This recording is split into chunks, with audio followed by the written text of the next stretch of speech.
Ah, je fais des Et podcasts, je sais qu'est-ce que c'est. bah, nickel, tu seras sur l'enregistrement, tu seras la première personne qu'on entend. Nickel. Et donc, du coup, j'allais dire que normalement c'était sur ce bouton qu'on appuyait parce que je l'ai commencé toujours comme ça, mais c'est pas grave, on va s'en passer. Donc, bonjour à tous, c'est Enfis pour un nouveau Dice Rolling Talk. Aujourd'hui, on va accueillir Stéphane, qui est l'organisateur à la base donc du festival Draconis. Mais juste avant, j'aimerais juste passer un tout petit message, un immense merci à Sekame pour l'image de fond que vous pouvez voir sur votre écran, même si elle est fixe, elle est divinement belle et je ne remercierai jamais assez pour ça. Euh, son Twitch en description, son Instagram, tout ça, tous ces liens seront dans la description si vous voulez voir son taf, il est formidable. En tout cas, du coup, bonjour Stéphane, comment vas-tu? Bonjour, ça va bien, vous autres? Alors je crois savoir qu'il est un petit peu tôt pour toi. On l'a reconnu à ton accent, tu n'es pas basé dans le Nord-Pas-de-Calais par exemple. Non, j'essaie de pas trop mettre d'accent joual, là, mais bon, c'est sûr que ça paraît toujours quand même, là, qu'on vient de l'autre Non mais côté. vas-y, t'inquiète, on est entre nous, on peut y aller. Ah, non, non, non, c'est ma manière de parler aussi normale, là, je me force pas ni rien. Formidable. Et donc, du coup, je vais te poser une question. Une question que je pose à tous mes invités. Euh, Où, quand, quoi, et surtout qui t'a mis dans cette merde? Qui t'a dit un jour, vas-y, viens, on essaye le jeu de rôle? T'as fait, moi, vas-y, je vais essayer, t'as trouvé ça cool, et tu t'es rendu compte seulement 6 mois après qu'un livre de jeu de rôle, ça coûte $50. Ou plus. J'ai pas les prix canadiens et québécois, donc je sais pas. Oui, oui, oui, oui. C'est pas mal dans la branche. Ça remonte tout ça j'ai quand même quelques expériences, quelques petites expériences pendant ma jeunesse, mais jamais rien de sérieux. J'avais réussi à faire une partie avec un groupe, puis finalement, ça a tombé à l'eau, puis tout ça. Ma vraie première fois où ce que j'ai vraiment commencé à jouer, c'était tout simplement, moi, je sortais du cégep. Ça, c'est l'équivalent, si vous voulez, de l'équivalent d'un, mettons, bac plus 2 ou bac plus 3 de votre côté. Et j'avais un ami que je m'étais fait, ben, j'avais un groupe d'amis là-dedans, dont un qui était qui était avant moi, non, excusez-moi, après moi, et non pas avant moi. Et quand j'ai terminé mon certificat, mon diplôme, il m'a demandé tout simplement si je voulais, si ça m'intéressait de jouer. Comme il disait, il y avait comme l'impression que j'étais quelqu'un qui serait intéressé, donc il m'a demandé. Moi, j'attendais vraiment une occasion là, de pouvoir vraiment commencer. Fait que, évidemment, j'ai accepté tout de suite. Puis je joue non-stop depuis 1991 maintenant. Ah ouais, j'ai dépanné, ok. Ça Oui, pose oui, les oui, bases. je suis un de ces vieux-là. Bonjour, je suis né en 97. Mais bon, j'essaie quand même de ne pas être un grognard, là, un truc qui pense que c'était toujours mieux dans le temps, là, puis qui essaie de s'adapter. Faut dire aussi que je travaille dans les hautes technologies, là, donc depuis presque 30 ans, là, fait que je suis habitué aussi à toujours voir les choses changer. Donc, c'est pas un problème pour moi d'utiliser la technologie, d'aller jouer en ligne, même si j'ai des préférences personnelles, ça, je m'en sortirai pas, là, mais je veux dire, j'ai pas un problème là, à m'adapter non plus, là. Bah, c'est super cool. C'est super cool. Donc ouais, donc ça fait un moment que tu fais du jeu de rôle. T'as des souvenirs de jeux de rôle que t'as peut-être. Je pense que avec une carrière comme la tienne, on a forcément des petits trucs qui reviennent, genre ton jeu de rôle préféré ou même ton moment préféré dans un jeu de rôle, potentiellement. Ben, mon jeu de rôle préféré, c'est bien simple parce que je joue avec lui depuis 1991, la première fois. J'ai commencé avec lui et j'ai essayé d'autres systèmes, mais c'est GURPS. Je sais pas, j'ai aucune idée si vous le connaissez. Ça veut dire le Generic Universal Role-Playing System. Donc, c'est un jeu universel et générique. Donc, qui permet de jouer à n'importe quoi, finalement, dans n'importe quelle période. Tout ça, avec ses avantages et ses inconvénients aussi que ça peut avoir. C'est juste que moi, j'ai essayé d'autres systèmes. Bon, on a joué un petit peu à Dungeons and Dragons, on a joué un petit peu à Shadowrun, Cyberpunk, des petits jeux comme ça, mais finalement, on est toujours revenu à GURPS. Jusqu'à temps après ça, vers 96, que j'ai carrément joué avec la personne qui était responsable de la ligne GURPS, qui était en fait un Montréalais. et nom de Sean Punch. Et j'ai rejoint son groupe et depuis ce temps-là, évidemment, je ne joue qu'à GURPS. Là, et c'est là d'ailleurs que j'ai appris. Là, parce que moi, tout ce qui m'intéressait vraiment dans les jeux de rôle, c'était les grands scénarios, tu sais, les campagnes à long terme, avec plein d'intrigues, mais j'avais jamais réussi à avoir ça avec mon premier groupe. Donc, c'est quand j'ai joué la campagne de Sean Punch, lui, il était habitué à ce genre de campagne-là. Et c'est là vraiment que j'ai découvert ça et que j'ai vraiment, là, OK, là, ça, c'est ce que je veux faire. Et après ça, plus tard, je suis devenu maître de jeu dans ce genre de campagne-là. Et c'est vraiment ça qui m'intéresse. Moins les petits one-shots, là, tu sais, les petites parties qu'on fait en une ou deux soirées. J'ai pas de problème à le faire ça pour comme joueur, mais pour maître de jeu, ça m'intéresse moins. Meilleure expérience? Ben, je dirais comme jeu, ça a été comme joueur, ça aurait probablement été dans les parties de Sean, justement, parce que c'était des parties qui pouvaient durer, des campagnes qui pouvaient durer entre 5 et 7 ans. Donc, vraiment, Ah nos oui. personnages. Ah oui, oui, puis c'est ce que je fais aussi aujourd'hui, là.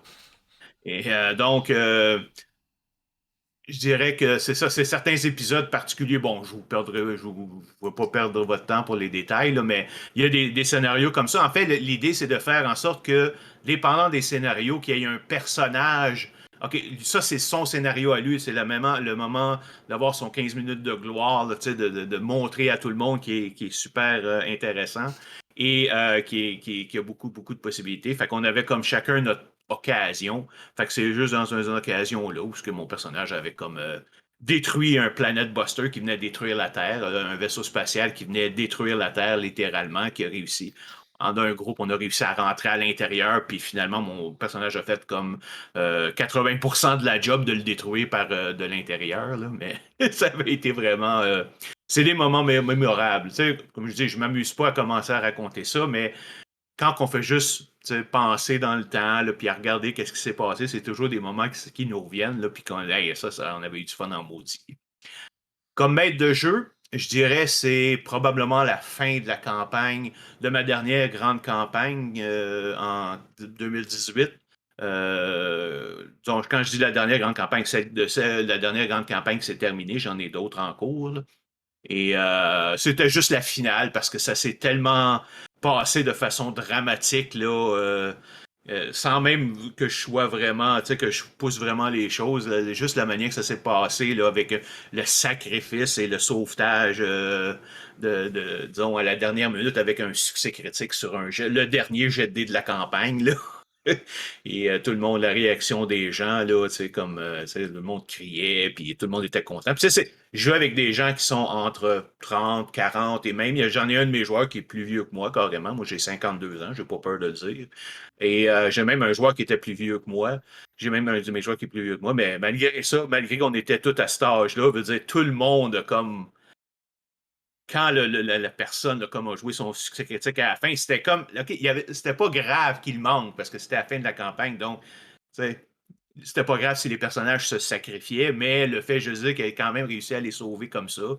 Mais tu sais, tout le monde a sauté, puis tout le monde était content. Là, c'était un rush, là, je te dirais. Ok. Ok, non, super. Mais c'est vrai que ouais, moi, j'ai jamais eu l'occasion d'expérimenter ce genre de campagne, donc, mais je peux comprendre le côté de faire une campagne sur plusieurs années. Hein. Même si je trouve Mhm. ça long, plusieurs années. Euh, mais après, pour ma défense, si j'ai jamais pu le faire, c'est surtout parce que bah, j'ai travaillé en hôtellerie avant et que avoir des disponibilités régulières en hôtellerie, c'est un doux rêve Ouais, oui, inaccessible. ouais. Tu vois, Mhm. c'est-à-dire que nous, le Ouais, puis on concept est de week-end, on l'a pas déjà de base. Donc, exactement. Ben écoute, on a ce problème-là, veut pas. J'ai des joueurs qui ont dû abandonner parce qu'effectivement, leur horaire avait changé. J'en ai un en particulier qui jouait, qui était un vrai joueur, mais là, le seul emploi qui a pu se trouver, c'est un travail de nuit. Fait que là, il peut plus nécessairement jouer en soirée. Fait qu'on a trouvé une autre manière de jouer à distance pendant la fin de semaine à un autre jeu. Fait que oui, on a dû. Puis j'en ai un qui est prof au cégep. donc en enseignement. Donc, effectivement, de session en session, son horaire change, donc il faut s'adapter. Il y a des fois qu'il y a des gens qui doivent parler, qui doivent partir. Là. J'en ai un qui a été enseigné pendant un an en Chine, puis pendant un an en Égypte. Et avant de revenir, fait que, il faut effectivement être prêt à accepter que tout le monde ne sera pas là constamment et qu'il peut y avoir des changements, sauf que en même temps, tu peux utiliser ces aspects-là pour faire un côté dramatique. OK, que je sais que tel joueur s'en va, ben là, je vais faire en sorte qu'il arrive quelque chose à son personnage et qu'il disparaisse, il est kidnappé, il est enlevé par quelqu'un ou il s'en va faire autre chose de son côté qui va créer un punch quand il va revenir. Fait que c'est Ok. comme ça qu'on doit dealer avec les gens parce qu'effectivement, c'est pas tout le monde qui a le droit, là, qui peut être là. Il y a des campagnes, par exemple, où ce que là, j'en ai une que je suis en train de faire qui s'appelle Crépuscule Galactique. On est rendu au 131e épisode. Par contre, je suis super chanceux parce que mon corps de joueurs, mes 5 joueurs principaux, ils sont là depuis le début, puis ils changent pas. Je veux dire, ils sont presque pratiquement toujours là. À part ça, j'en ai eu d'autres qui ont sorti puis entré, mais c'est pas grave, pas de problème. Ouais, t'as quand même le cœur de tes joueurs qui est régulier, donc du coup, ça, C'est ça. c'est plaisant. Et là, ce qui est important aussi, en tout cas, moi, je trouve la meilleure manière de trouver des joueurs, c'est regarder avec vos amis. Parce que vous les connaissez, vous savez comment ils sont. Et parce que évidemment, on s'entend que quand on joue avec des personnes qu'on connaît pas, on peut tomber sur n'importe quel genre de personne. Et c'est beaucoup plus facile de jouer avec des amis. Ou en tout cas, s'ils sont pas amis au début, faites-en des amis, là, parce que ça va améliorer beaucoup l'atmosphère au travail. Tu sais, tout le monde est ami, fait qu'on a vraiment juste du fun, il n'y a aucun conflit nulle part. Donc, on fait juste s'amuser, là. Ouais, et puis bah, j'ai eu l'occasion de l'évoquer avec pas mal de gens dans les précédents talks, mais le fait de jouer avec des inconnus aussi, ben, c'est un peu compliqué, alors que quand tu joues avec des amis, tu sais déjà jusqu'où tu peux aller sur certains Exact. points, sur certains sujets. Enfin voilà, ça peut éviter l'invocation de Xcord ou ce genre de choses. Et c'est vrai que bah, quand c'est avec des potes, de suite, bon bah tu connais déjà un peu mieux les limites et tu sais ce qu'ils pourront supporter ou pas. Et ça offre une certaine sécurité également au groupe, quoi. Mhm. Et c'est un des challenges quand on fait, par exemple, un festival, justement, c'est que souvent, la plupart du temps, on va jouer avec des gens qu'on ne connaît pas. Donc, il faut faire attention justement à ce qu'on présente, être clair des thèmes qu'on va parler dans la partie. Et même là, tu sais, ça se peut que sur certains aspects qu'on ne pouvait pas prévoir à l'avance, quelqu'un se sente mal à l'aise. Et là, effectivement, il y a certaines procédures comme le X-Card et tout ça. Mais le fait est que nous autres même, on doit dire, OK, regardez ça, puis on est très ouvert.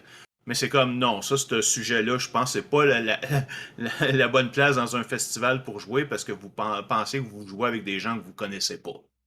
C'est comme donc il faut faire attention.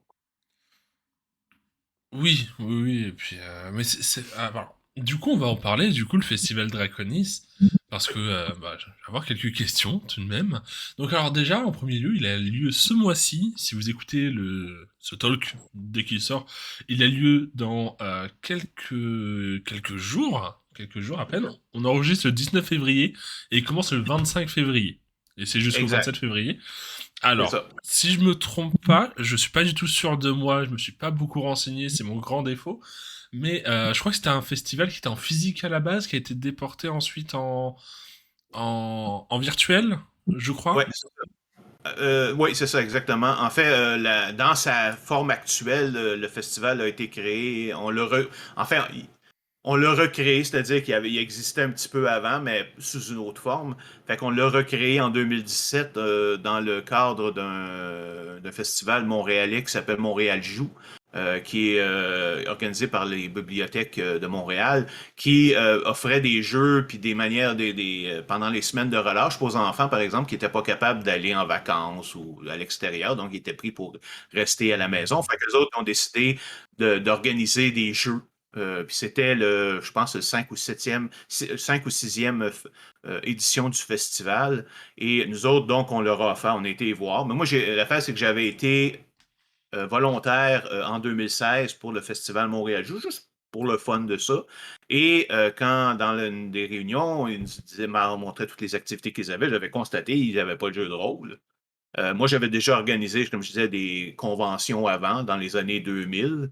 Et j'ai été le voir. J'ai dit, écoute, vous n'avez pas de festival de jeux de rôle? Ils disent non, mais on serait intéressé. C'est juste qu'il n'y a personne qui nous en a offert. Ben, j'ai dit, OK, je vais vous en parler. Je vais vous revenir là-dessus l'année prochaine. Et j'ai tout de suite été voir mes joueurs, en fait. Donc, des gens que je connaissais, des gens que je sais que je peux avoir confiance en eux. Et parce que c'est ça le gros défi d'un festival, c'est de trouver des gens à qui tu peux faire confiance. C'est-à-dire que tu sais qu'ils vont prendre ça au sérieux et que c'est pas parce qu'on n'est pas payé que ça veut dire qu'on peut travailler quand on veut ou moi aujourd'hui ça me tente pas, là, je vais prendre ça de congé. Non, il y a des faut être quand même assez strict. Fait que j'ai été leur parler, ils m'ont dit oui, ils étaient super intéressés. Fait que dès l'an 2017, on a été voir Montréal Joue, leur expliquer ça, puis à partir de là, on a embarqué dans leurs activités. Donc, comme partie du Festival de Montréal Joue. Un peu comme partenaire, si tu veux. Ouais, bien sûr. Fait que, en gros, c'est ça. Donc, on a commencé effectivement en personne. Les 2 premières années, c'était en personne. Donc, 2018, excuse, les 3 premières, non, excuse, c'est la 6e épisode. Excuse, 6e année cette année, excuse-moi, c'est pas la. Fait que les trois, en 2017, 2018, 2019, on l'a fait en personne. Évidemment, en 2020, ben là, la pandémie a frappé. Donc, on a été obligé de switcher. Excuse, en 2021, non. Hey, voyons, je me mélange dans mes dates, moi, là. T'inquiète, y'a aucun souci. Moi aussi, je suis C'est mauvais en bon, date, hein, ça peut te rassurer. c'est ça, on est tellement mélangés avec la pandémie, mais c'est ça. L'année passée, donc en 2021, et non pas 2020, on a été obligé, parce que c'est ça, en 2020, on l'a fait juste avant que la pandémie, que le confinement soit demandé au Québec. Juste avant, comme une semaine plus tard, on rentrait en confinement. Et donc, l'année passée, ben là, évidemment, on est obligé, on a discuté qu'est-ce qu'on fait, on l'annule-tu, puis finalement, la décision a été prise de le mettre en ligne. Ça a bien marché, mais moi, personnellement, je suis trop habitué à jouer avec des personnes en live et j'aime ça, mais tu sais, c'est mieux que de ne pas en avoir, si tu veux, mais ça ne sera jamais la même chose que d'être en personne. Là, Ouais, cette année, avec le déconfinement puis tout ça, on avait réussi, OK, on allait retourner en personne.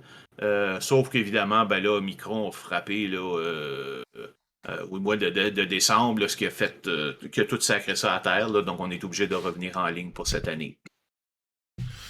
ouais, non mais je sais que c'est un sujet qui revient à chaque fois. Alors, il faut savoir que les talks, je les ai commencés l'année dernière, je crois, de mémoire, et j'ai eu pas mal d'invités. Moi, j'ai créé donc le serveur de jeu de rôle Dice Rolling Tea en octobre 2020.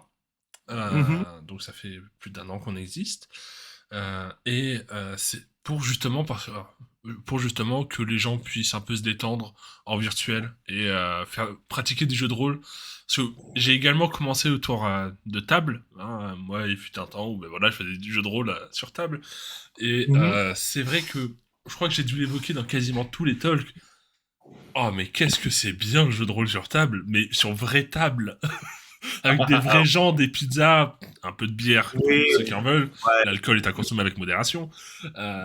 Ou juste de la limonade, ça suffit. Et qu'est-ce que c'est agréable. Tu te fais une petite soirée entre potes, ça dure 4-5 heures. Et Mhm. puis tu vas à fond, c'est très cool. Et c'est un de mes grands problèmes, c'est que du coup j'ai été formé au jeu de rôle avec des gens autour de la table, donc du coup je suis très gestuel quand je masterise, Oui, moi quand je avec. maîtrise un jeu. Et donc du coup, quand je suis derrière un écran, je suis là en mode, je fais des gestes comme un con dans ma chambre, sauf que personne ne me voit. Et du coup, je suis triste. Mais bon, ça fait toujours quand même plaisir de maîtriser un jeu. Euh, mais c'est vrai que ouais, si vous avez l'occasion d'essayer le jeu de rôle avec des vrais gens, autour d'une vraie table, avec de la vraie nourriture, C'est c'est cool de faut ça. voir, d'être live, d'en voir leur Ouais. réaction. Parce que, bon, OK, tu peux retrouver quand même retrouver une certaine partie de ça quand tu joues avec une caméra vidéo. C'est mieux. Moi, je trouve ça beaucoup mieux, même là, que de jouer juste avec la voix. Parce qu'avec la voix, surtout comme maître de jeu, t'es pas capable de. Parce qu'il y a plein de communications non écrites, là. T'es capable de voir quand les gens sont devant toi. Est-ce qu'ils aiment ça? Est-ce qu'ils sont embarqués? Est-ce qu'ils ont peur et tout ça? Alors que si tu les vois pas, t'es juste obligé de te fier à ce qu'ils te disent. Et des fois, ils te disent pas tout ce qu'ils sentent. Fait que c'est vraiment un aspect, comme moi, comme maître de jeu, d'être capable d'interpréter de la manière de voir de la manière qu'ils interprètent ce que je leur dis.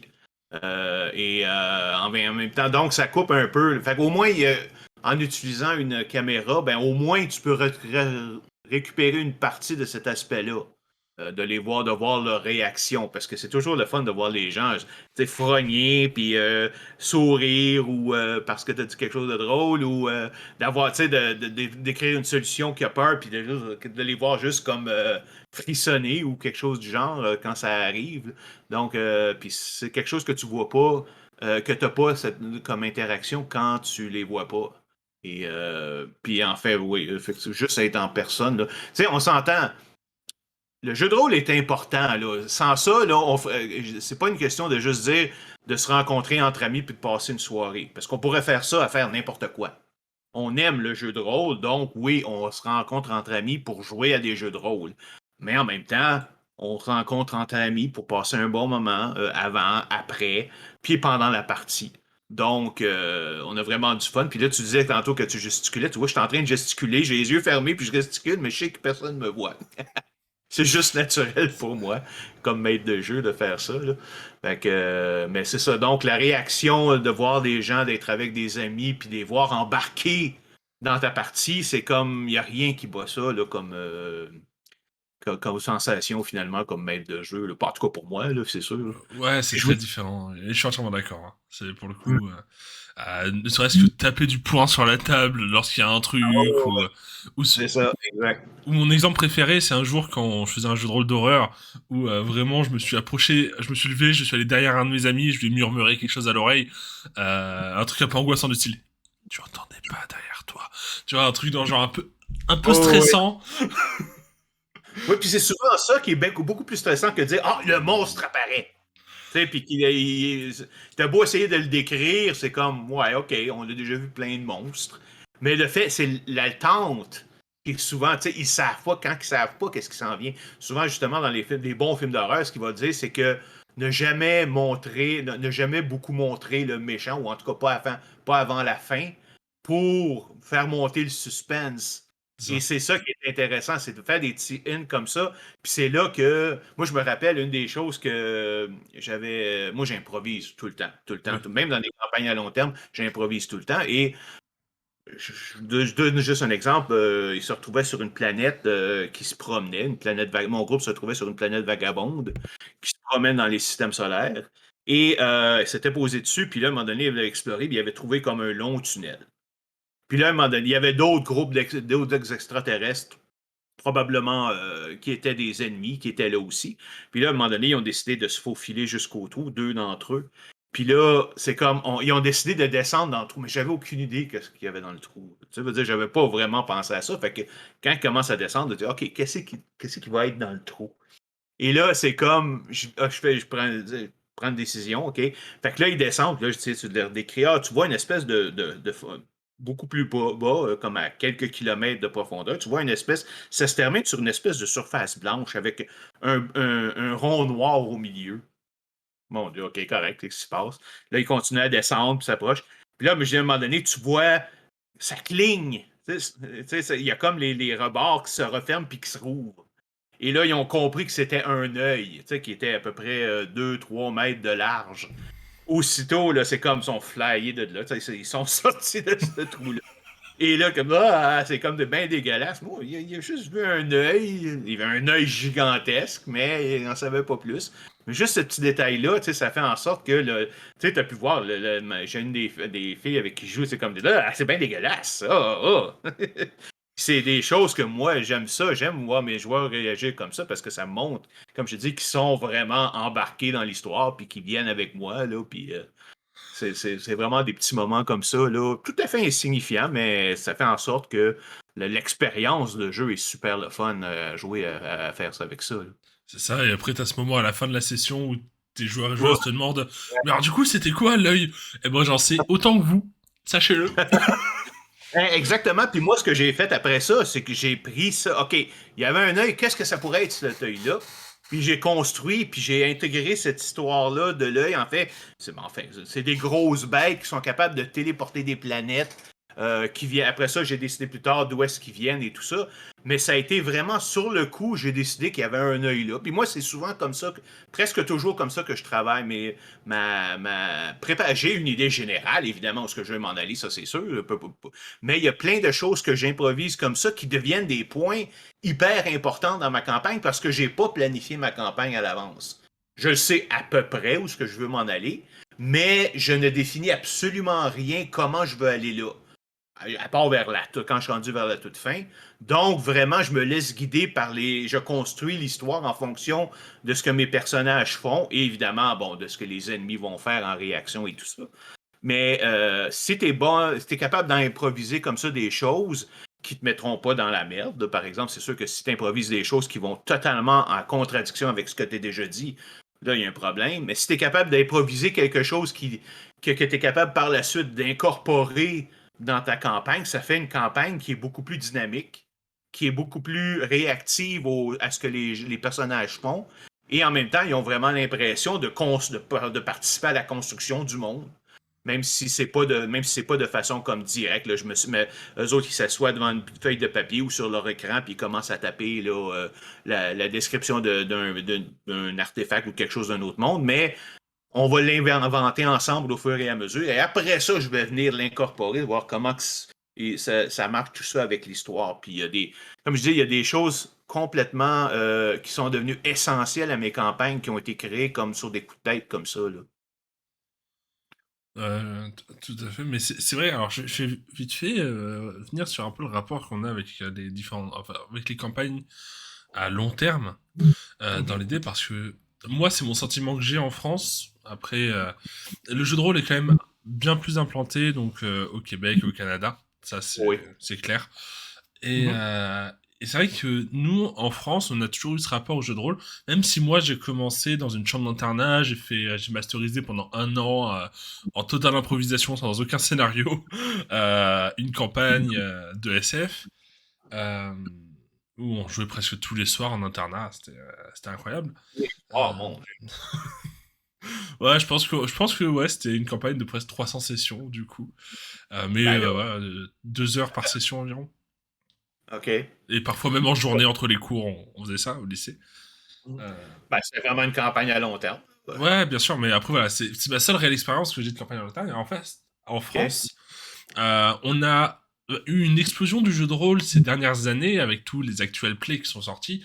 Je vais Ouais. citer forcément Aria, mais après un peu à la base des actual plays qui ont vraiment rendu populaire le jeu de rôle, c'est Mhm. Aventure de Joueur du Grenier. Euh, après voilà, il y a plein de choses qui en ont découlé, que ce soit bon ben voilà Aventure. Ensuite ça a fait connaître aussi beaucoup de gens qui se sont renseignés. Bah, forcément il y a Globtopus, le DJDR, enfin voilà Game of Roll, t'as Roll and Play maintenant aussi. Enfin t'en as plein. Et c'est vrai que ça c'est un truc qu'on ne dit pas forcément, mais c'est important de le préciser. Le jeu de rôle qu'on a en actual play, il est quand même très différent qu'un jeu de rôle de campagne. Parce qu'en fait, l'actual play, faut que ce soit dynamique à peu près chaque épisode, faut toujours qu'il se passe un minimum quelque chose. Là où une Ouais. campagne, parfois, bah, tu vas passer 2 heures à discuter avec le même PNJ. Absolument. Puis même des fois, souvent, si tu sors d'un scénario qui a duré, je sais pas moi, 6 7 8 parties, ben, tu vas avoir une session où ce que les gens, les personnages relaxent, ils vont s'occuper de leurs affaires, ils établissent des familles, il y en a qui sont mariés, il y en a qui vont poursuivre des intérêts personnels pendant un bout. Tu sais, c'est bon après avoir un gros climax à un moment donné, après, comme je dis, plusieurs parties dans le même scénario, d'avoir une ou deux parties comme, OK, les choses retombent un peu, puis vous allez pouvoir maintenant vous calmer, puis vous relaxer. Puis après ça, on va continuer. Puis c'est vrai que quand tu fais un actual play, bon, j'ai mon opinion sur les actual play, là, mais peut-être qu'on s'en parlera tout à l'heure. Mais c'est ça, c'est que tu peux pas faire ça parce que vu que tu veux faire un show, ben, il faut, comme tu dis, il faut toujours qu'il se passe quelque chose de quand même important. Surtout si tu fais des actual plays de 1 heure, 2 heures, ben là, pour moi, avoir des événements importants à chaque heure, à chaque 2 heures, là, moi, j'aurais de la misère avec ça.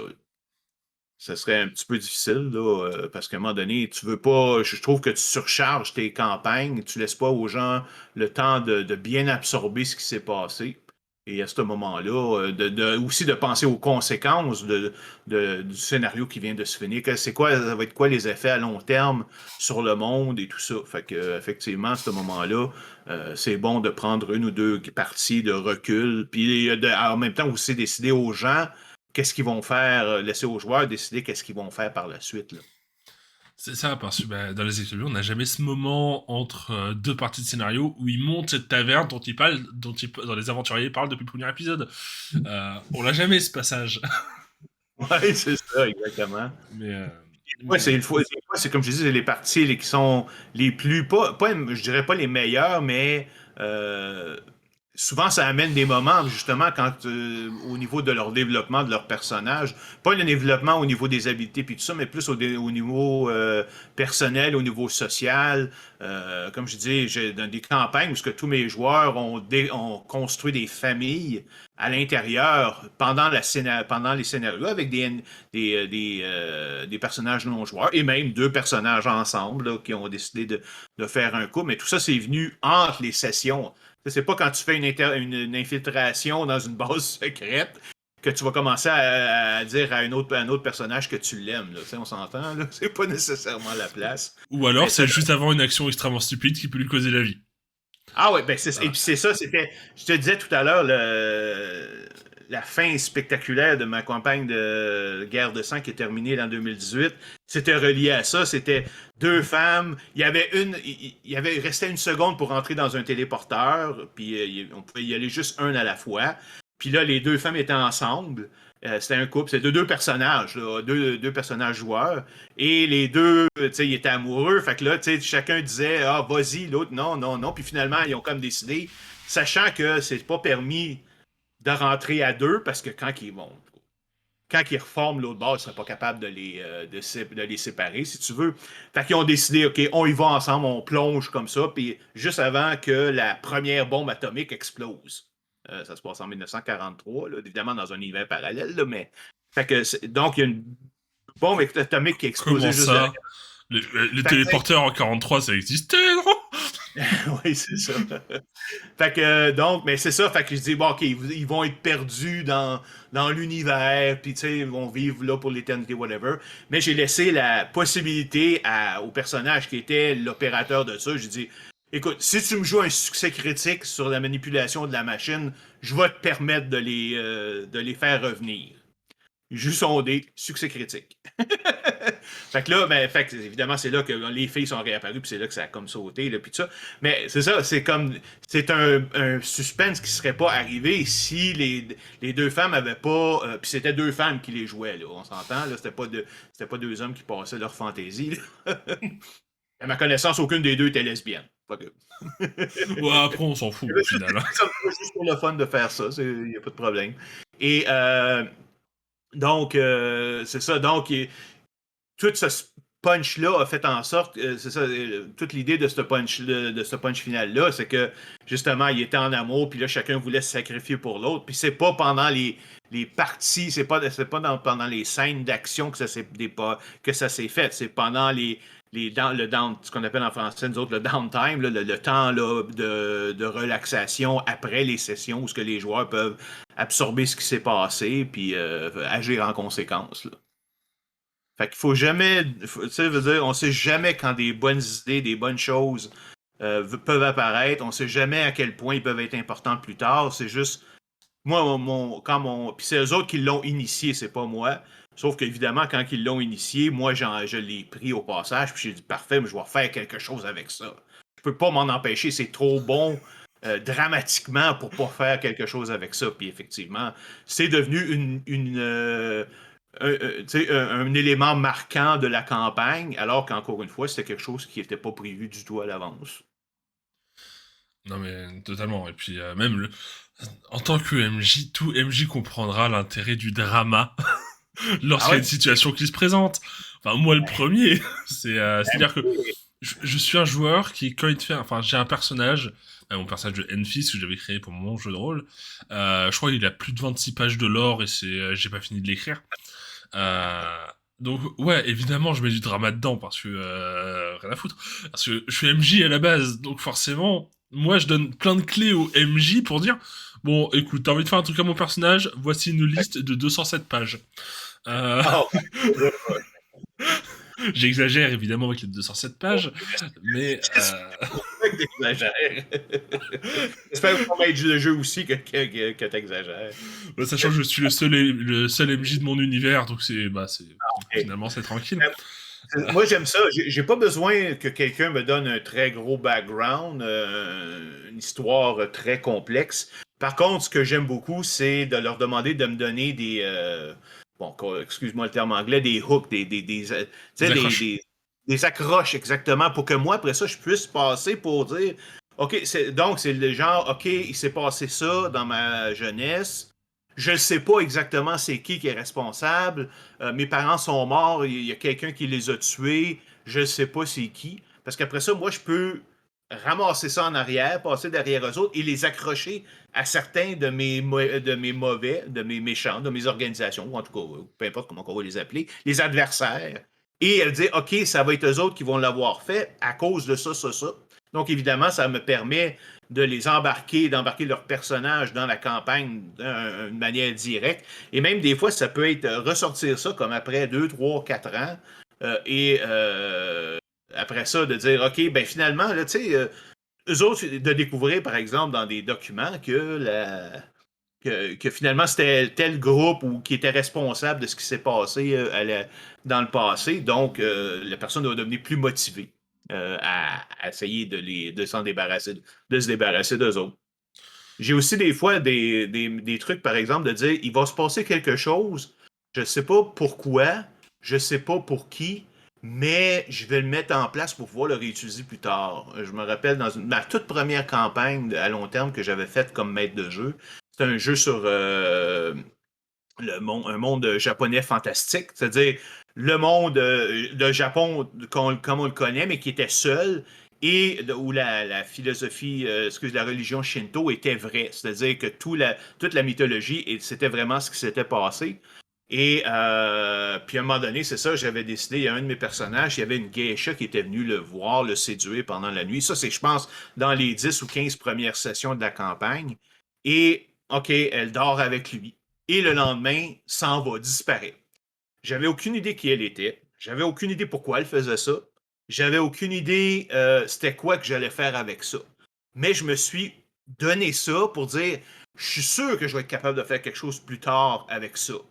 Et effectivement, comme là, j'ai laissé les choses mortes pendant au moins 3 ans, je te dirais, là, avant de faire revenir ce plot point-là, qu'elle a eu son enfant, elle a eu son enfant, mais là, elle faisait partie du groupe ennemi et il utilisait son enfant pour le contrôler, lui, ce personnage-là.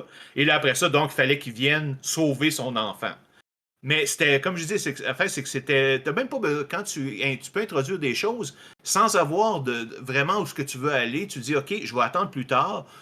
Quand ça va être le temps. Autrement dit, mon principe, c'est de dire que je prends mes décisions à la dernière minute, quand j'ai vraiment besoin de les prendre, quand c'est important. Parce que comme ça, je me laisse complètement ouvert à la manière que mon intrigue se défile. Parce que des fois, je regarde mes notes que j'ai prises au début de ma campagne, puis après ça, je regarde à la fin où ce que j'ai fait, puis ce qui était au début, là, et plus du tout ça. Ça a complètement changé pendant la campagne. Bah, Donc, je peux pas le savoir à l'avance, là. ouais, c'est-à-dire que c'est compliqué si leur quête principale à la base de la campagne, c'est d'aller chercher une baguette de pain et qu'à la fin, ils se retrouvent sur l'étoile de la mort. Bon, il y a un moment, ça a dérapé quelque part. C'est ça, mais ça veut dire que tu as une bonne campagne. C'est vrai que c'est à rendre. Et pourtant, ils sont sur l'étoile de la mort, ils n'ont toujours pas la baguette de pain. Ça fait 6 ans qu'ils la cherchent. Hein. C'est ça. Ben, et je veux dire, c'est quand je pars, moi, quand je démarre une campagne, évidemment, ça n'arrive pas si souvent que ça, parce que quand tu fais des Oui. campagnes comme là, Crépuscule Galactique est sur sa 6e année, là. Donc, c'est sûr que ça n'arrive pas tellement souvent. Mais c'est ça, ce que je me donne, OK, je me donne un thème, je me donne des inspirations, qu'est-ce que je pense qui pourrait arriver au début. je m'assure, une des choses essentielles, c'est de m'assurer que juste avec le thème, je suis capable de me trouver comme instantanément 10-15 scénarios, d'idées de scénarios que je peux faire. Je me suis fait déjà prendre à partir une campagne, vouloir partir une campagne, mais j'étais incapable, après quelques sessions, de voir, OK, où est-ce que je peux aller après le scénario initial, où c'est que je m'en vais avec ça. Et j'ai dit, bon, généralement, c'est juste, je vais continuer à y penser, ça va finir par venir. Et ça venait pas, ça venait pas. Puis à un moment donné, quand le scénario initial est arrivé, j'ai dit, écoutez, là, je m'excuse, mais je vois pas pantoute qu'est-ce que je pourrais offrir d'intéressant après ça. Je suis sûr que si je me creuse la tête, je pourrais trouver quelque chose. Mais pour moi, il y a un bon scénario de campagne. Il faut que tu sois capable de dire, OK, on peut faire ça, on peut faire ça, on peut faire ça, on peut faire ça. C'est pas une question de savoir si tu pourras le faire ou pas, mais c'est juste de savoir, est-ce que tu as de la flexibilité dans ce que tu veux offrir? Est-ce que c'est des scénarios qui sont quand même relativement différents? Tu sais, est-ce que je peux offrir de toutes sortes de genres de scénarios à travers ma propre campagne? Parce que tu veux pas toujours faire la même chose. Donc, et après ça, donc j'ai arrêté. Puis après ça, je leur ai dit, écoutez, je vais vous revenir avec un autre sujet de campagne qui va être beaucoup plus ouvert. Et on va partir là-dessus. Puis je pense 6 mois plus tard, c'est là que j'ai parti Crépuscule Galactique, qui, elle, bon, comme je dis, elle roule depuis 6 ans. Là, mais c'est ça. Maintenant, dès que j'essaie de trouver un nouveau sujet de campagne. Puis je m'assure toujours qu'il y a déjà plein de possibilités que je peux voir. Puis évidemment, c'est pas moi. Ben, moi, je fais les propositions, mais ce que je vais faire, c'est que je vais offrir 3, 4 sujets différents. Parce qu'au bout du compte, c'est sûr qu'il faut que moi, je suis intéressé. C'est moi qui vais passer le plus de temps là-dedans. Là. Mais après ça, après avoir offert, disons, donné la liste initiale, je vais laisser les joueurs juger, voter pour savoir ce qui les intéresse plus. Et ça va être ça qu'on va jouer. Ouais, non, mais c'est vrai que ça, là on peut rapidement partir sur la création un petit peu d'univers et aussi alors faut savoir ça, je le dis souvent aussi, mais moi je suis un maître de jeu qui n'a jamais maîtrisé d'univers venant de bouquins, c'est-à-dire que j'ai déjà Mhm. masterisé du Cthulhu, mais c'est toujours moi qui ai tout fait. C'est-à-dire, à la limite, je reprends le système. Euh, j'ai jamais pris. Enfin, j'ai des bouquins de jeux de rôle, mais ça, c'est plus parce que j'ai une collectionnite aiguë que par réelle envie de lecture. Euh, mais j'ai pas mal de jeux de rôle différents. Hein. Ça va du Aria, Cult, Cthulhu. Pas mal de Cthulhu quand même. Mais Ouais, ouais. j'ai même du C'est Donjons et Dragons. Mais... c'est ça. C'est un de mes genres préférés aussi, Cthulhu.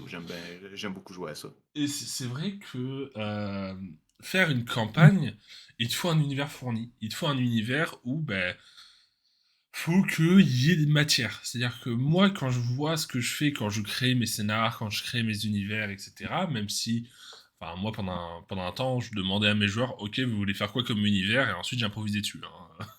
Voilà, Mhm. c'est-à-dire que ouais, j'ai commencé comme ça, c'est-à-dire que vous voulez faire quoi, du Mass Effect? Eh ben, let's go, on fait du Mass Effect.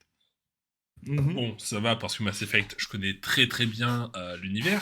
Moi Euh, aussi. voilà, un peu trop de temps passé devant les jeux, ça c'est une certitude. Je dirais simplement que c'est littéralement les jeux sur lesquels j'ai passé le plus de temps de loin. Là. Je pense que j'ai fini comme au moins le deuxième au moins 15 fois, le troisième je sais pas combien de fois, le premier une couple de fois de moins, mais non, c'est vraiment un de mes jeux préférés aussi. Là. Fait que Ouais, je te comprends. ouais, il y a que le troisième que j'ai fait qu'une fois. Sinon, le deuxième, j'ai dû le faire 4 ou 5 fois. Et le premier, pareil, je pense. Donc, Mhm. euh, donc ouais, non, ouais, je comprends l'addiction à Mass Effect, je la partage.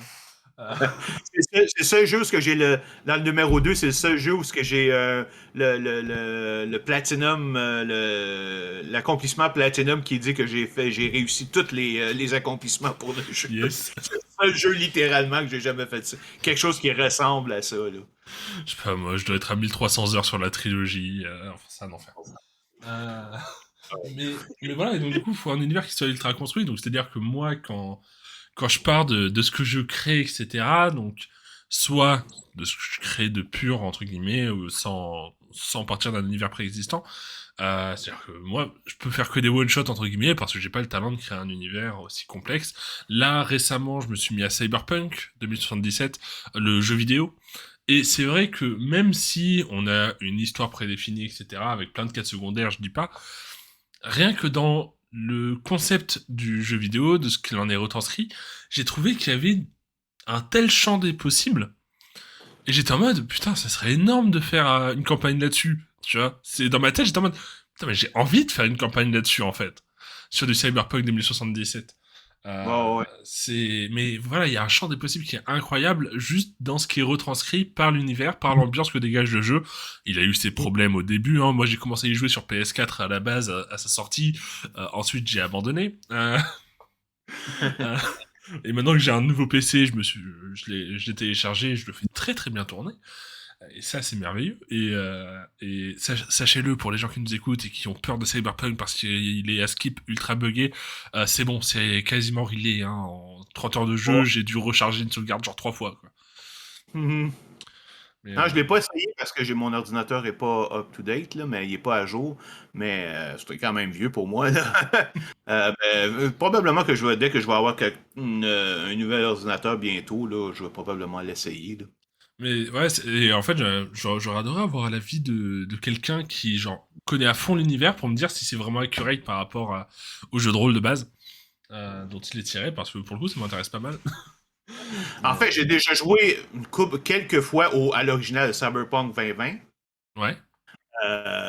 Mais fait que ben là, évidemment, j'ai pas joué à Cyberpunk 2077, fait que je peux pas te confirmer ou pas. Mais il faut dire aussi que là-dedans, dans ce temps-là, euh, on était un peu comme dans Shadowrun, la vision du cyberware et tout ça Mhm. était vraiment comme mécanique et donc, gros métal et tout ça, puis ça veut dire dans la tendance actuelle, évidemment, c'est pas nécessairement ça, c'est plus des modifications biologiques ou des implants ou des choses comme ça, tu sais, veut dire. Oui, on est Donc, très sur quand transhumanisme. même, c'est ça, ouais, exactement, transhumanisme. Donc, dans ce temps-là, alors que dans ce temps-là, c'était beaucoup plus, comme je disais, c'était beaucoup plus chrome, on remplace des bras avec des bras de métal. Non, il y a beaucoup bien meilleure manière de faire ça en injectant des produits des stéroïdes qui vont grossir tes muscles ou toutes sortes de choses comme ça, mais ça fait beaucoup plus subtil. D'ailleurs, je sais que, entre autres, le Wi-Fi la notion de Wi-Fi n'existait pas dans ce temps-là. Fait que tout était branché avec des fils. Fait que même je sais que j'ai pas vu les dernières versions de Cyberpunk, mais je sais par exemple dans Shadowrun, ils ont introduit la communication sans fil, parce qu'à un moment donné, ça ressemble plus à ce qu'on s'en va aujourd'hui. Mais en même temps, tu rends tout le processus de faire du hacking à distance, c'est-à-dire que tu pourrais hacker quelqu'un via sa communication, puis ça rajoute tout un nouvel aspect que tu peux entrer dans tes campagnes. Mais ouais, c'est vrai quoi. Là, je l'ai dosé en quelques jours, hein, ça, Cyberpunk. Est-ce que j'ai mon nombre d'heures très rapidement? Ouais, je suis à 40 heures de jeu dessus. Mhm. J'ai dû faire ça cette semaine, je pense. Oui, j'ai fait ça cette semaine en fait. Pour le coup, en plus, ça c'est un bon point que je vais lui accorder quand même à Cyberpunk, même s'il en a plein d'autres. C'est qu'il faut savoir que je suis un joueur complètement casual, c'est-à-dire que j'aime pas spécialement me prendre la tête, même si en ce moment je prends un pied monumental sur Bloodborne, que je découvre. Mais c'est vrai que généralement je joue toujours avec genre un épisode de Brooklyn Nine-Nine, genre sur l'autre écran, un truc dans le genre. Cyberpunk, ça a été un des rares jeux en ce moment qui m'a fait me dire ok, je m'impose mon épisode et je me concentre sur le scénar du jeu. Parce que il est bien. Parce que OK. franchement, il est cool. Et genre à la fin, au bout des 40 heures, hier soir, enfin ce matin, plus précisément, j'étais en mode un peu en PLS avec la fin que j'avais choisie où j'étais en mode putain, je crois que j'ai pas une bonne fin là.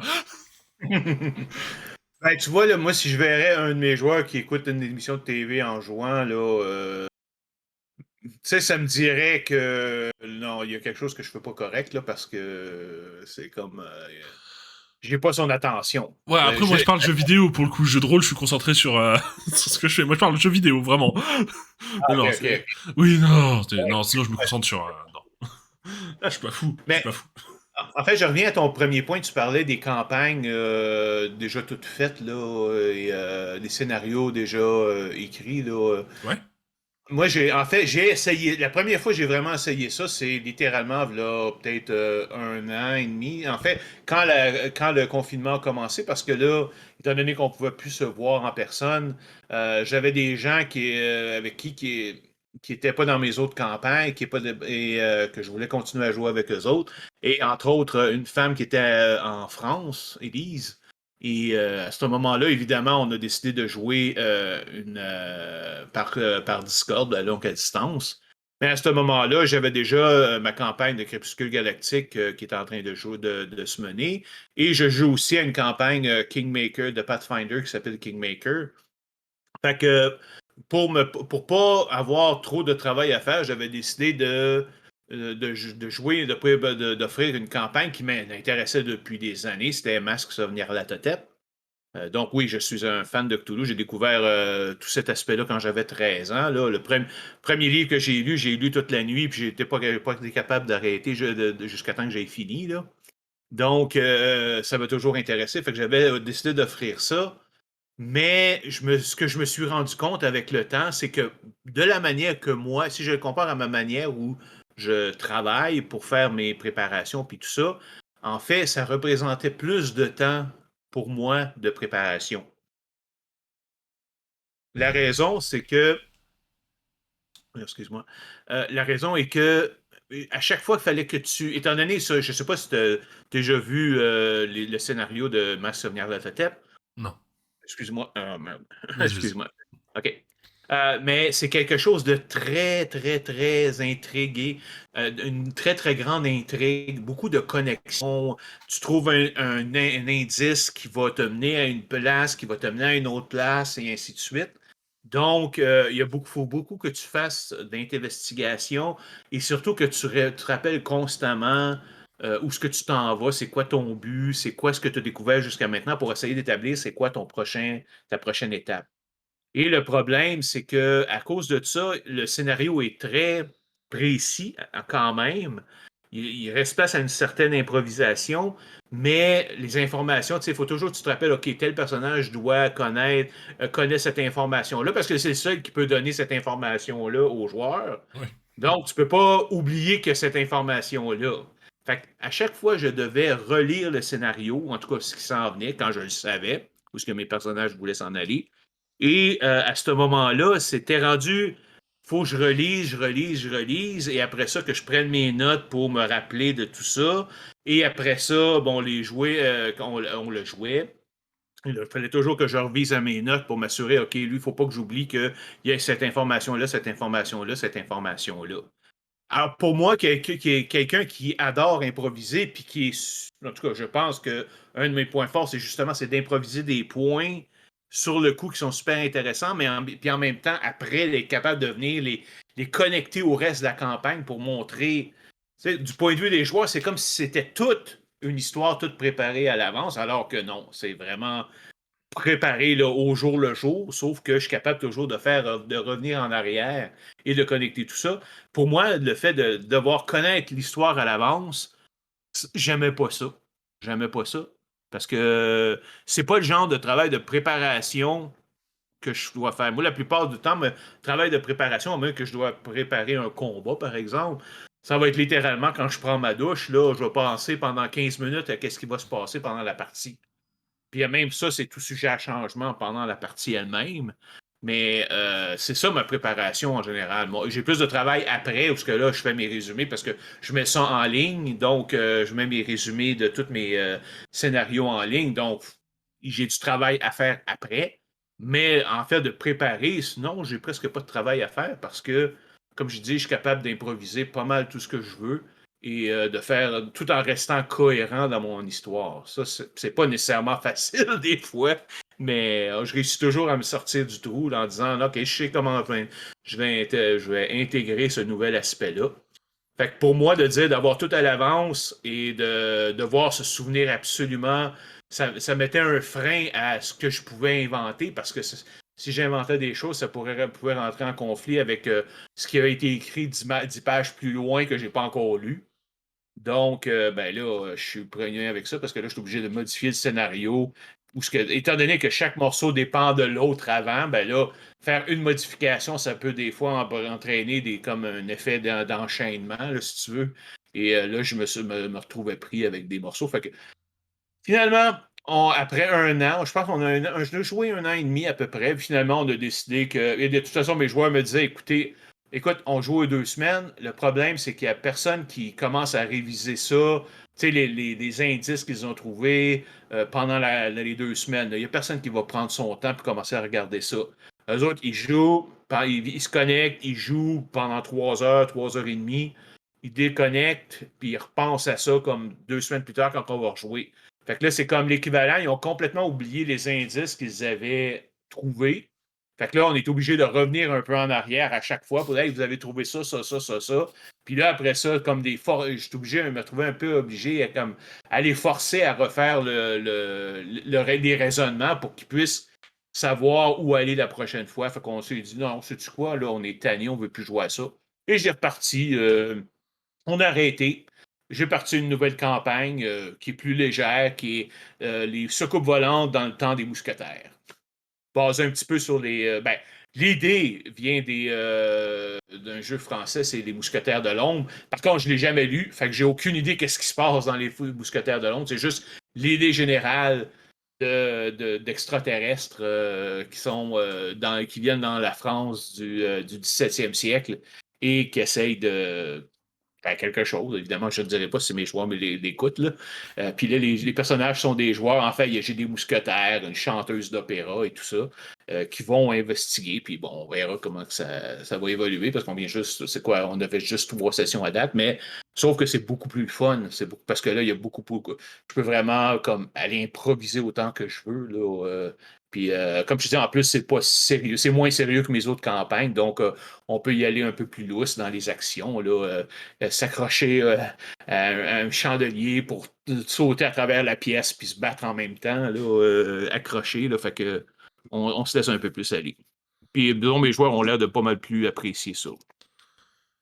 Ouais, après, il y a aussi le système qui rentre en jeu dans les dés où bah, tu vas avoir certains quand même systèmes qui vont être un peu plus permissifs pour les joueurs, peut-être aussi que d'autres. Je pense bah, entre 7ème mer et Cthulhu, il y a quand même une grande différence en termes de système. Et je trouve que Cthulhu a un super système pour calculer vraiment une espèce de pression que tu peux exercer sur tes joueurs, etc., qui est fantastique. Et à côté de ça, 7ème mer, je trouve que quiconque apprécie le cinéma et la mise en scène en général, je pense que t'as quand même moyen de vraiment t'éclater là-dessus. Mhm. C'est vraiment deux styles de jeu différents, donc une campagne, parfois, va vraiment beaucoup plus correspondre à un système de jeu qu'à un autre. Mhm. Je suppose, hein, pour le coup. Mais, euh, mais c'est Ouais, vrai c'est que, ça. voilà. Et puis pour nos chers amis qui nous écoutent et qui seraient intéressés par le jeu de rôle ou par l'idée d'extraterrestres euh, contre des cowboys, n'hésitez pas, enfin si, hésitez beaucoup à voir le film Cowboy contre envahisseur avec Daniel Craig qui éclataxe. Euh, c'est pas bien, Ouais, ne regardez pas ce film. Mais il existe, sachez-le. C'est-à-dire que si vous voulez oui, une oui, idée... ben, en anglais, je connais la version anglaise Cowboy vs. Aliens, mais j'ai jamais vu le film, effectivement. ne le regarde pas, c'est pas la peine. Non, non, ben, je m'en doutais, c'est pour ça que je ne l'ai pas vu non plus. C'est ça. Ben, en fait, concernant ce que tu disais, les systèmes adaptés, effectivement, ben, c'est ça. Moi, je suis une balance là-dessus parce que, comme je dis, moi, je joue à GURPS et toutes mes campagnes à long terme sont à GURPS. Ce que j'aime là-dedans, c'est sûr que, ben, en tout cas, je ne sais pas si vous le connaissez en France, mais en tout cas, en Amérique du Nord, il y a quand même une réputation pour être très réaliste. C'est-à-dire que les joueurs peuvent pas être des super-héros parce que il est trop facile à mourir ou des choses comme ça. Mais bon, ça c'est juste une réputation parce qu'en fait, c'est pas vrai. Là. Si tu l'adaptes comme il faut, tu peux lui faire jouer à peu près n'importe comment, à n'importe quoi. Mais c'est justement moi, c'est une question de philosophie, c'est-à-dire que moi, le système, c'est juste un outil que j'utilise. C'est pas une fin en lui-même. Je sais qu'il y a beaucoup de gens qui aiment utiliser, qui sont intéressés par les systèmes eux-mêmes, donc vont essayer de jouer à peu près n'importe quoi en tant qu'ils puissent utiliser des nouveaux systèmes pour voir comment ça marche. Moi, personnellement, j'ai pas cet intérêt-là.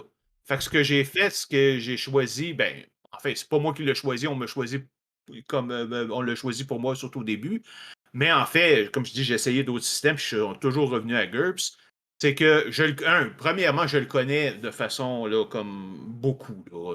Ça fait comme je dis, je joue à lui depuis 1991, là, fait qu'on s'entend. J'ai travaillé justement avec Sean Punch, qui est responsable de la quatrième édition. J'ai travaillé avec Steve Jackson Games, la compagnie qui l'a fait, comme pour le produit GURPS, comme le mainteneur des questions. Donc, j'interagissais beaucoup avec Sean pour répondre aux questions que les gens posaient et tout ça.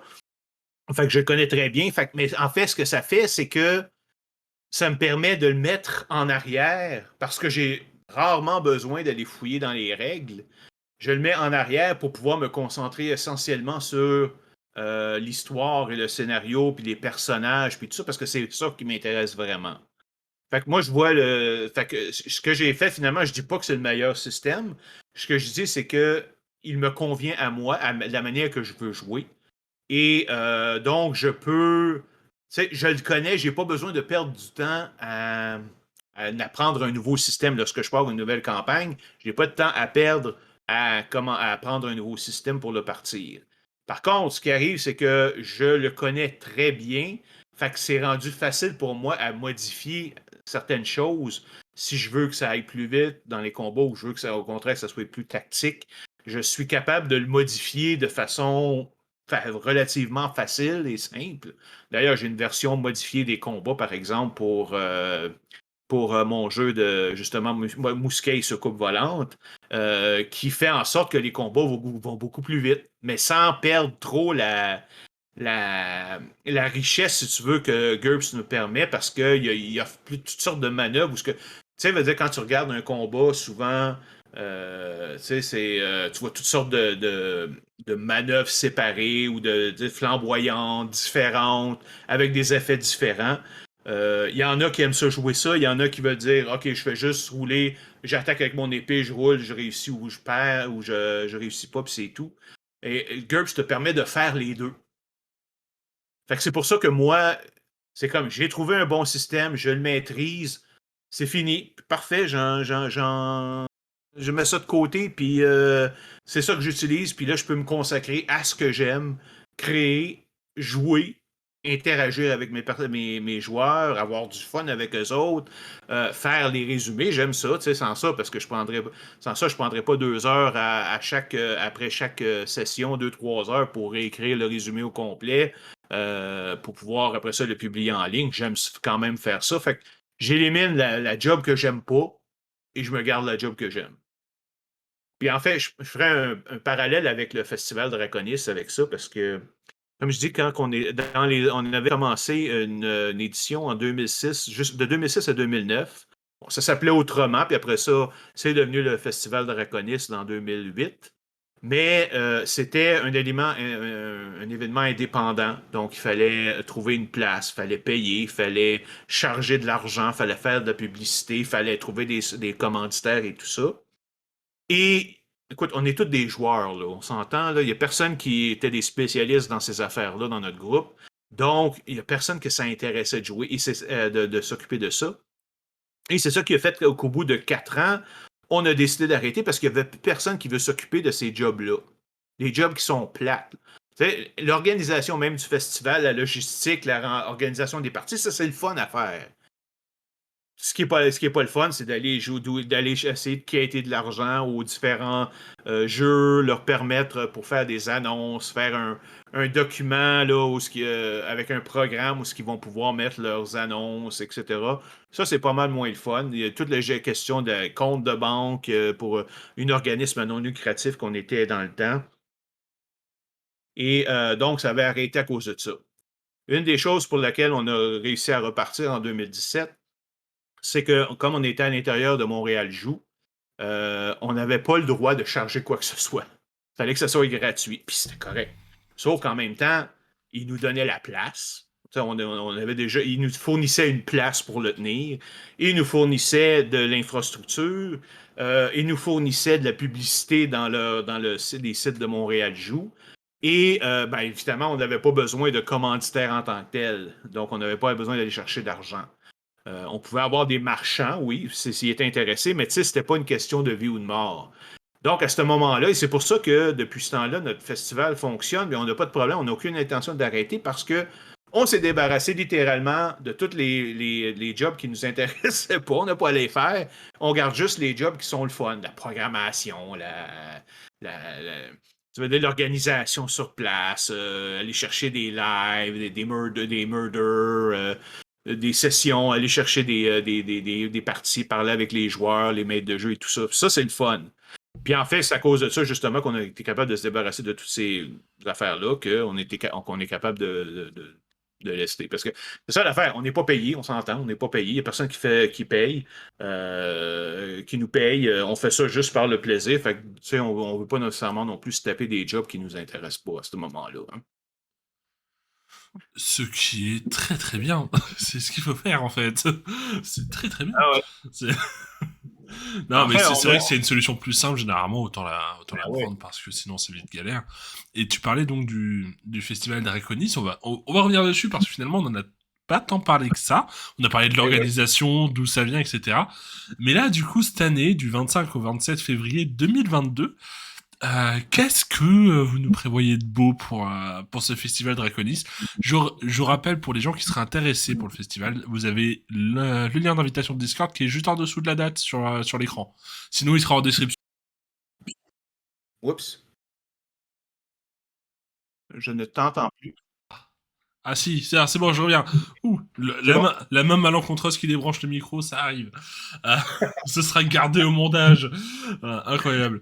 Et du coup, voilà, qu'est-ce que vous nous prévoyez de beau pour ce 25, 26 et 27 février? Il y a des trucs de Mhm. prévus en particulier? C'est seulement des parties? Il y a des conférences? Oui. Enfin, Oui. dis-nous en plus. Vas-y, fais ta promo, fonce. OK. Eh bien, évidemment, la base restera toujours le jeu de rôle, donc les parties de jeu de rôle. Puis on en a moins que l'année passée parce qu'évidemment, il y a moins de participants en ligne, ça c'est sûr. Il y a beaucoup de gens qui me disent en ligne, ça nous intéresse pas. On n'est pas, on viendra pas. C'est correct. Vous reviendrez quand on sera en présentiel. Par contre, évidemment, on est capable d'aller chercher. Ce que ça nous permet plus, c'est d'aller chercher justement des gens à travers le reste de la planète là, qui ne seraient pas là, évidemment, normalement.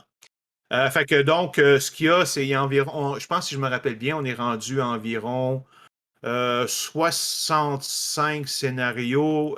OK, 53 scénarios. Non, même on est rendu même avec 57-58 scénarios qui représentent environ maintenant une 70 sessions de jeux individuels. Ce qu'on aime beaucoup, c'est la variété, par exemple, parce qu'on essaye vraiment plus d'aller comme du côté européen, français, plutôt que du côté nord-américain, qui est les grandes majorités, c'est comme 50%, 60%, c'est Dungeons and Dragons et Pathfinder.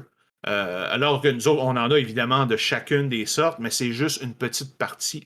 On a, je pense, on est rendu à comme une quarantaine, 45 systèmes différents.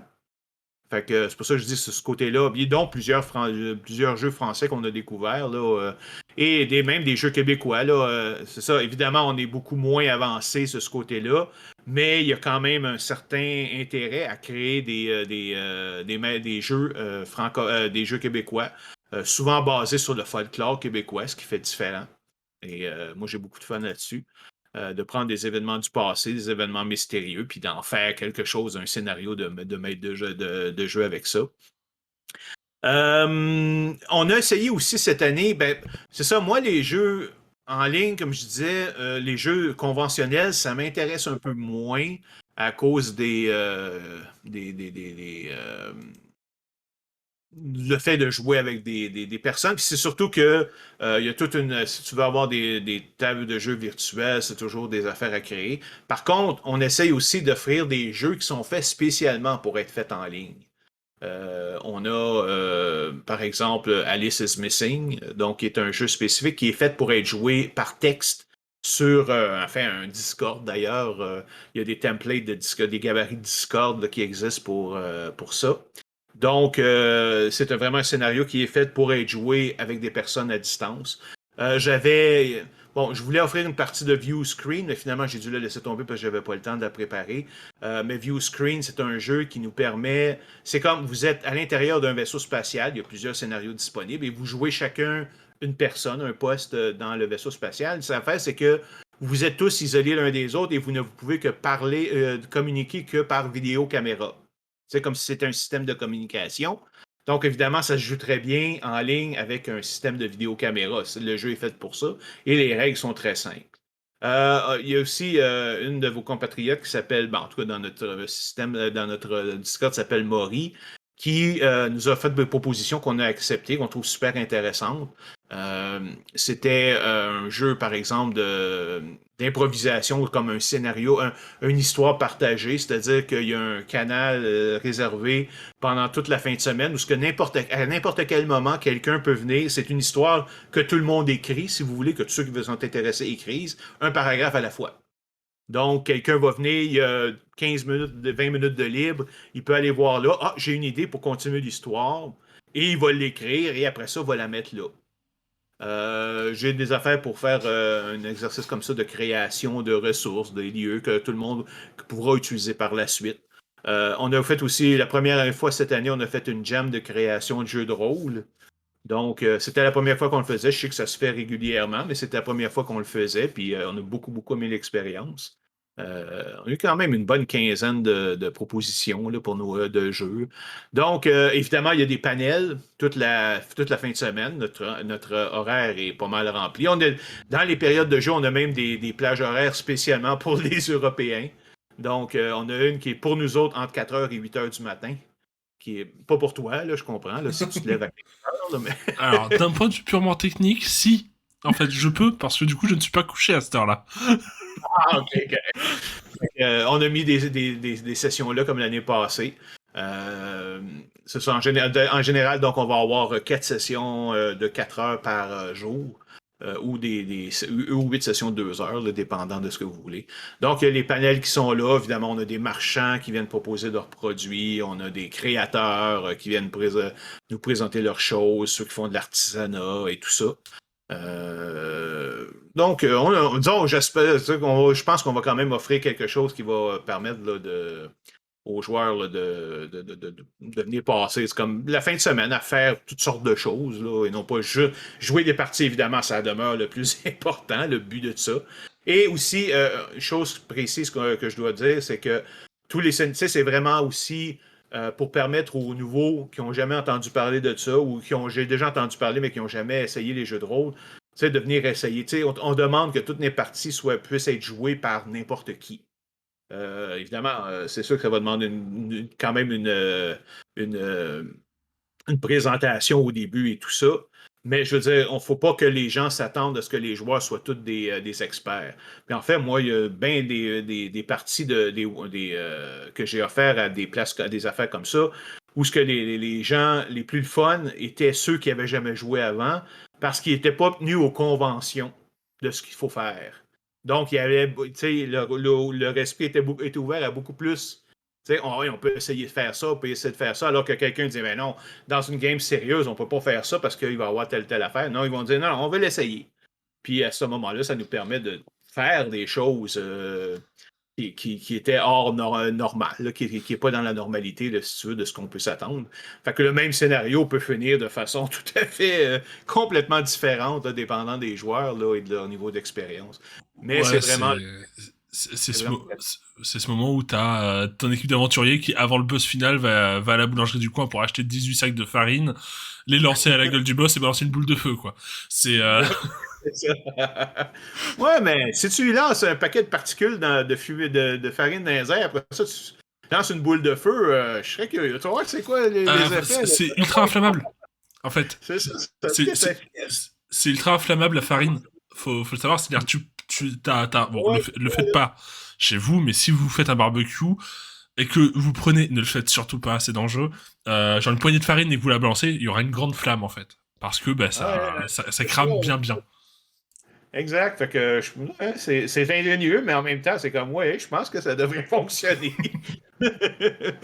Ben, c'est ça des fois, fait qu'il intervient. Moi, un de mes joueurs que j'aime beaucoup, c'est justement, c'est pas un joueur conventionnel. Il essaye toutes sortes d'affaires, des affaires qui devraient pas marcher, qui n'ont pas de raison pour lesquelles ça marche, mais il essaye tout le temps. Puis évidemment, ben, de mon côté, c'est de temps en temps, c'est comme, OK, non, ça marche pas. Mais de temps en temps, ça va fonctionner. Puis ça fait des effets spéciaux, puis ça fait justement, ça fait avancer les choses, ça fait avancer leur compréhension, mais en même temps, lui, sachant que de temps en temps, je l'accepte ce qu'il va faire, tu sais, comme dire, oui, oui, c'est correct, il y a un effet, il y a un effet imprévu, puis tout ça, fait que lui, il continue à le faire. En fait, moi, j'ai une chose que je veux en général dans ma philosophie de jeu, c'est que il y en a beaucoup qui disent, je veux pas que mes joueurs savent quand j'improvise ou j'improvise pas.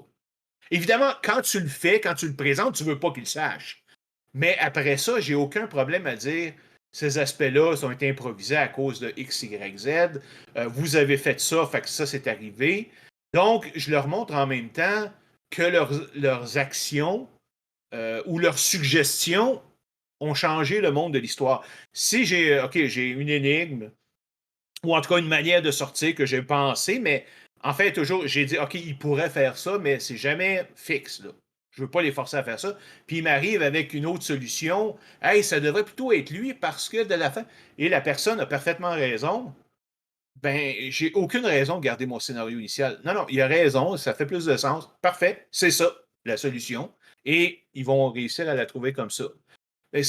Donc, en fait, c'est en même temps, ça, c'est une autre affaire de dire que tu ne décides pas à l'avance de tout ce qui va se passer. Tu te laisses guider par les événements. Puis en même temps, souvent, ils vont trouver des meilleures méthodes de faire les choses. Tu sais. Totalement d'accord. Non, mais pour le coup, ouais, je pense que je me rapproche aussi un petit peu de ça, dans l'idée où moi, bah, j'improvise énormément dû au fait que j'aime pas écrire. Euh...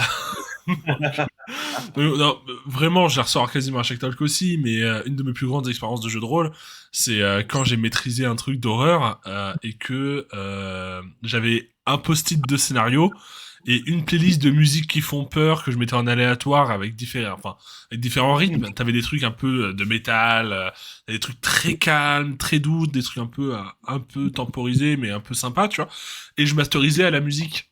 Donc bon, les joueurs savaient clairement, vu qu'ils ont vu que j'avais qu'un post-it de scénario que j'improvisais, mais voilà, il y a ce côté où bah, on se prend dans le jeu quand on improvise et que les joueurs n'ont pas forcément besoin d'être au courant qu'on improvise. Après, plus tard, on peut leur dire. Moi, j'avoue, je vois pas du tout de problème à ça non plus.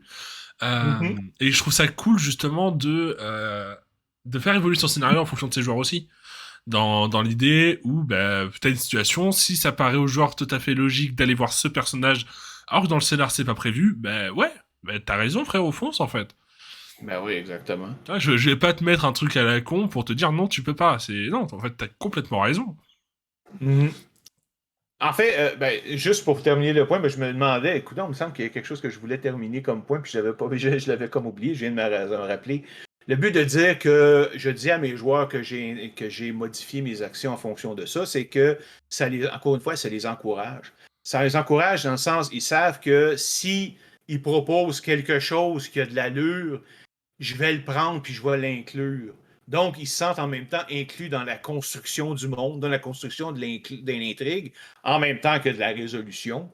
Donc, à ce moment-là, ils se sentent impliqués, donc ils sont encouragés à participer encore plus. C'est une manière de faire en sorte que tes joueurs participent vraiment avec toi, de changer, de rendre un petit peu plus flou la ligne entre le maître de jeu et les joueurs. Là. Bien sûr. Bien sûr, Parce ouais, que, c'est important qu'ils se sentent investis dans l'histoire, donc exact, c'est ça. c'est- Moi, je joue, j'aime jouer. J'ai longtemps joué. Là, je fais le maître de jeu surtout, même si je joue quand même de temps en temps. Mais le plaisir que j'ai n'est pas le même. J'ai pas le même plaisir à jouer que le. Je veux dire, dans le sens, je dis pas qu'un est meilleur que l'autre, ils sont différents. Quand tu joues, c'est le plaisir, c'est de jouer ton personnage, puis de suivre l'histoire, puis de participer, puis de faire des actions puis faire évoluer ton personnage et tout ça. Alors, mon plaisir par maître de jeu, c'est de voir mes joueurs embarquer dans mon histoire, de construire une histoire qui est le fun à jouer, qui est très créative parce que c'est toujours quelque chose qui est important pour moi. Et de voir les gens embarquer avec moi dans cette histoire-là pour en faire quelque chose qui est super le fun. Fait que, tu sais, d'être devant eux autres, puis de jouer les personnages, puis d'être un petit peu, de prendre des accents, même si je suis pas tellement bon là-dedans. Mais tu sais, c'est ça que je trouve le fun quand t'es maître de jeu par rapport à quand t'es joueur. Fait que pour moi, les deux, comme je dis, c'est pas un ou l'autre, c'est les deux. C'est juste des choses différentes, des aspects différents qui. Oups, voyons, excuse-moi. Quelque chose qui tombe à terre. J'ai des aspects différents qui sont intéressants dans les deux choses, dans les deux types dans les deux aspects du jeu. Là. Oui, c'est deux plaisirs. C'est oui, complètement. Pour avoir fait les deux aussi, oui, c'est tout aussi gratifiant l'un que l'autre. Juste, c'est deux choses différentes et c'est quasi incomparable. Donc Ouais. non, mais ouais, c'est totalement d'accord là encore. Ou ouais, j'aime maîtriser, être maître de jeu. Y a pas de souci, mais c'est vrai que maintenant, alors fut un temps, j'aimais pas du tout être joueur parce que je suis un joueur qui est assez nul en fait en tant que joueur. Maintenant, je pense que je me suis un peu amélioré. Donc du coup, j'aime bien, j'aime bien être joueur. Mais c'est vrai que maître de jeu, bah voilà, c'est un autre sentiment. Et moi, j'ai fait mes armes en tant que maître de jeu, Mhm. quasiment que Puis, ça pendant 3 ans, quoi. Donc c'était grave cool. puis je peux te rajouter une affaire probablement que personne ne penserait, mais avec l'âge. Moi, j'ai 52 ans. Ben, et évidemment, on dit, tu sais, l'idée, c'est de dire, si tu veux rester vite, si tu veux être capable, il faut que tu travailles ton esprit. Ben, je vais te dire une affaire. Faire une partie comme maître de jeu où ce que tout est presque tout est improvisé et que là, après ça, il faut que tu travailles constamment pour rétablir ça ensemble et tout ça, tu ne deviendras jamais sénile en faisant ça. C'est un C'est pas faux. excellent exercice de penser vite, de penser rapidement, de penser bien. Fait que ton exercice de mental là, pour maintenir ta mémoire, maintenir ton acuité mentale et tout ça, c'est excellent pour ça. Je dirais pas évidemment, c'est pas une protection là, comme ça, il n'y a rien de magique là-dedans, là, mais le fait de dire que tu travailles ton esprit. Moi, quand je joue, en même temps, tu sais, mais c'est pas stressant, là. Je fais ça parce que j'aime ça. Mais tu sais, je suis toujours à l'affût de n'importe quel petit détail que je peux prendre par la suite pour l'incorporer. Ça, c'est, je pense aussi une de mes qualités, c'est que j'écoute beaucoup, même si ça paraît pas souvent, parce que je parle beaucoup aussi, évidemment, comme maître de jeu, mais je catch souvent des petits détails que même en les disant, les personnages réalisent pas nécessairement. Puis je dis, OK, hey, ça peut. Parce qu'évidemment, moi, je connais mon histoire, là. Fait que je dis, hey, je pourrais prendre ce petit aspect-là, puis le connecter à tel autre, puis après ça, encore une fois, leur offrir, puis voir qu'est-ce qu'ils vont faire avec. Fait que t'es toujours à l'affût de petits morceaux comme ça. Fait que, comme je dis, tu joues vraiment, moi je suis on. Là. Quand je joue, là, je suis tout à fait là, 100% là. Et c'est excellent pour le cerveau. Ça aide la concentration, ça aide Comme tu faisais des exercices de mémoire pour essayer de garder ta mémoire, ben là, c'était vraiment plutôt un exercice de comme pour garder ton affinité mentale, comme je te dis, de penser comme il faut, de penser régulièrement. Puis comme je te dis, prenez pas ça comme un remède miracle. Là. Je veux dire, je suis un sceptique de nature d'ailleurs, qui déteste les pseudosciences et tout ça. Fait que prenez pas le comme ça, mais c'est simplement un bon exercice. Oui, voilà, c'est pas un médicament, c'est une aide. C'est ça. Ça peut être utile. Après, voilà, chaque personne est différente, tout ça, donc La chose forcément, ouais. certaine, ça peut pas nuire, là, parce que plus tu les utilises, tu utilises ta tête, plus ta tête est faite pour être utilisée. Là. C'est comme ceux qui pensent à un moment donné, je sais qu'il y avait des affaires ridicules qui disaient ah, si tu embrasses quelqu'un, tu perds 2 minutes de ta vie parce que ton cœur bat plus vite. Excusez les gars, là. Ton cœur, il n'est pas avec un nombre fixe de battements de cœur qu'il peut faire pendant sa vie avant de mourir. Là. Au contraire, si tu le fais pratiquer, comme en faisant des exercices, par exemple, je veux dire, c'est pas en faisant des exercices, tu raccourcis pas ton espérance de vie. Tu rends ton cœur plus fort, tu rends ton cœur capable de supporter plus de pression ou de travail. Donc, tu vas vivre plus longtemps. Là. Ça marche pas dans le sens contraire. Là. Ben, c'est le même principe ici. Là, Ok, bah super. Bah, je pense qu'on a fait un peu le tour de plein de sujets. C'était super intéressant. Je te remercie énormément. Et donc du coup, on pourra te retrouver au Festival Draconis du 25 au 27 février. Est-ce que tu as d'autres réseaux que tu voudrais que je mette en description? Où est-ce qu'on peut te Ben oui, retrouver ailleurs? C'est ça, ben, j'ai 2 podcasts, un qui est relié au jeu de rôle, donc ça s'appelle le Zen des podcasts à long terme, excusez, le Zen des campagnes à long terme, justement où je parle d'à peu près tous les aspects d'une campagne à long terme, de sa conception initiale, de comment construire le monde sans avoir à trop travailler, gérer les personnes, gérer les personnages, jusqu'à la finale, parce que ça, c'est un gros...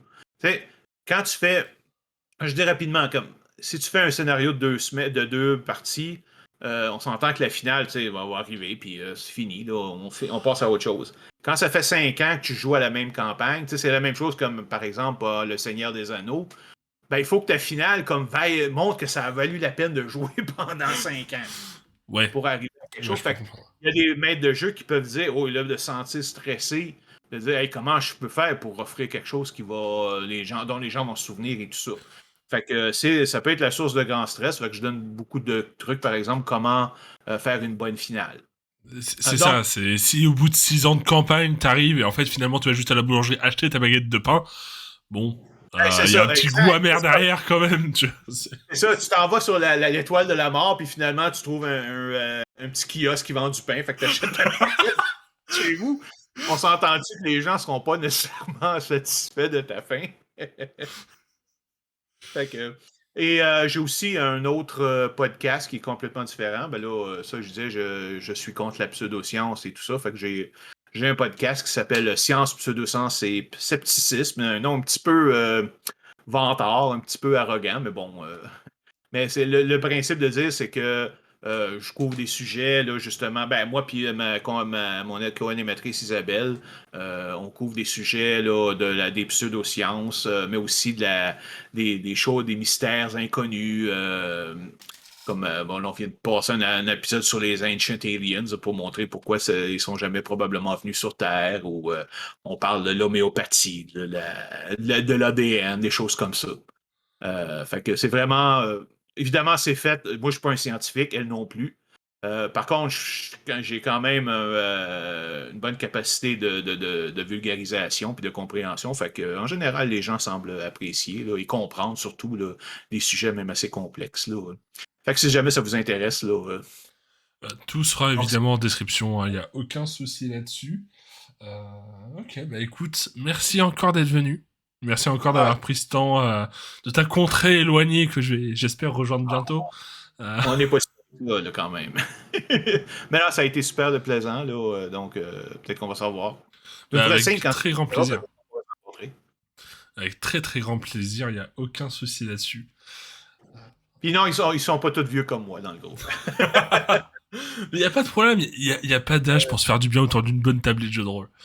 Ouais. En fait, je pense que notre plus vieille, notre plus jeune, elle a 31 ou 32, mais je dirais pas son nom. Là. Elle a 31 ou 32 ans.